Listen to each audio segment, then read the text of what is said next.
Praise the lord. ದೇವರ ಅತಿ ಪರಿಶುದ್ಧ ನಾಮದಲ್ಲಿ ನಿಮ್ಮೆಲ್ಲರನ್ನು ನಾನು ವಂದಿಸುವಳಾಗಿದ್ದೇನೆ. ಈ ವಾಕ್ಯಗಳನ್ನು ಕೇಳುವವರು ನೀವು ಲೈಕ್ ಮಾಡಿ, ಸಬ್ಸ್ಕ್ರೈಬ್ ಮಾಡ್ಕೊಳ್ಳಿ, ಇತರರಿಗೆ ಶೇರ್ ಮಾಡಿ.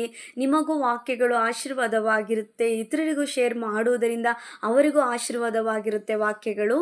ಈ ದಿನದ ದೇವರ ವಾಕ್ಯವನ್ನು ನಾವು ಓದಿಕೊಳ್ಳೋಣ. ಯೋನ 2ನೇ ಅಧ್ಯಾಯ ಅದರ 2ನೇ ವಚನವನ್ನು ನಾವು ಓದಿಕೊಳ್ಳೋಣ. ಇಕ್ಕಟ್ಟಿನಲ್ಲಿ ನಾನು ಯೆಹೋವನಿಗೆ ಮೊರೆ ಇಟ್ಟೆನು, ಆತನು ನನಗೆ ಸದುತ್ತರವನ್ನು ದಯಪಾಲಿಸಿದನು. ಪಾತಾಳದ ಗರ್ಭದೊಳಗಿಂದ ಕೂಗಿಕೊಂಡೆನು, ಆಹಾ, ನನ್ನ ಧ್ವನಿಯನ್ನು ಲಾಲಿಸಿದ್ದಿ. ಹೌದು ಪ್ರಿಯ ದೇವ ಜನರೇ, ಈ ವಾಕ್ಯಗಳಲ್ಲಿ ನಾವು ಕಾಣುವ ಪ್ರಕಾರ ಯೋನನ ಕುರಿತಾಗಿ ನಾವು ಕಾಣುವವರಾಗಿರ್ತೀವಿ. ಯೋನನು ದೇವರಿಗೆ ಮೊರೆ ಇಡುವವನಾಗಿರ್ತಾನೆ. ಎಲ್ಲಿಂದ ಆತನು ಮೊರೆ ಇಡುವವನಾಗಿರ್ತಾನೆ? ಒಂದು ಮೀನಿನ ಹೊಟ್ಟೆ ಒಳಗಿಂದ ಆತನು ತನ್ನ ದೇವರಿಗೆ ಮೊರೆ ಇಡುವವನಾಗಿರ್ತಾನೆ. ಹೌದು ಪ್ರಿಯ ದೇವ ಜನರೇ, ಆ ಒಂದು ಯೋನನ ಮೊರೆಯನ್ನು ಕೇಳಿದ ದೇವನು ನಿಮ್ಮ ಮೊರೆಯನ್ನು ಕೇಳಲಿಕ್ಕೆ ಆತನು ಶಕ್ತನಾಗಿದ್ದಾನೆ.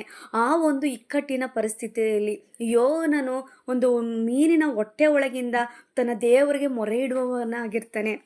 ಆದರೆ ಆ ಮೊರೆಯನ್ನು ಕೇಳಿ ದೇವರ ವಾಕ್ಯದಲ್ಲಿ 10ನೇ ಒಂದು ವಚನದಲ್ಲಿ ನಾವು ಕಾಣುವಾಗ, ಯೆಹೋವನು ಮೀನಿಗೆ ಅಪ್ಪಣೆ ಮಾಡಲು ಅದು ಯೋನನನ್ನು ಒಣನೆಲದಲ್ಲಿ ಕಾರಿಬಿಟ್ಟಿತು. ಹೌದು ಪ್ರಿಯ ದೇವ ಜನರೇ, ಆ ವಾಕ್ಯದಲ್ಲಿ 2ನೇ ವಚನದಲ್ಲಿ ಪ್ರಾರ್ಥನೆ ಮಾಡುವಂಥ ಯೋನನನ್ನು 10ನೇ ವಚನದಲ್ಲಿ ನಾವು ಕಾಣುವಾಗ ಆ ಒಂದು ವಿಷಯಕ್ಕೆ ಬಿಡುಗಡೆ ಸಿಕ್ಕಿದೆ. ಆ ಪ್ರಾರ್ಥನೆಯನ್ನು ದೇವರು ಕೇಳಿ ಲಾಲಿಸಿ ಅದಕ್ಕೆ ಸದುತ್ತರವನ್ನು ಕೊಟ್ಟಿದ್ದಾರೆ. ಹೌದು ಪ್ರಿಯ ದೇವ ಜನರೇ, ನೀವು ಯಾವೆಲ್ಲ ಇಕ್ಕಟ್ಟಿನ ಪರಿಸ್ಥಿತಿಗಳಲ್ಲಿ ದೇವರಿಗೆ ಮೊರೆ ಇಡುವವರಾಗಿದ್ದೀರಾ, ಆದರೆ ನಿಮ್ಮ ಮೊರೆಯನ್ನು ಕೇಳುವ ದೇವನಾಗಿದ್ದಾನೆ. ನಿಮ್ಮೆಲ್ಲ ವಿಷಯಗಳಲ್ಲಿ ಬಿಡುಗಡೆ ಕೊಡಲಿಕ್ಕೆ ಆತನು ಶಕ್ತನಾಗಿದ್ದಾನೆ.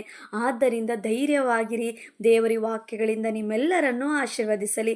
ಆಮೇನ್. God bless you all.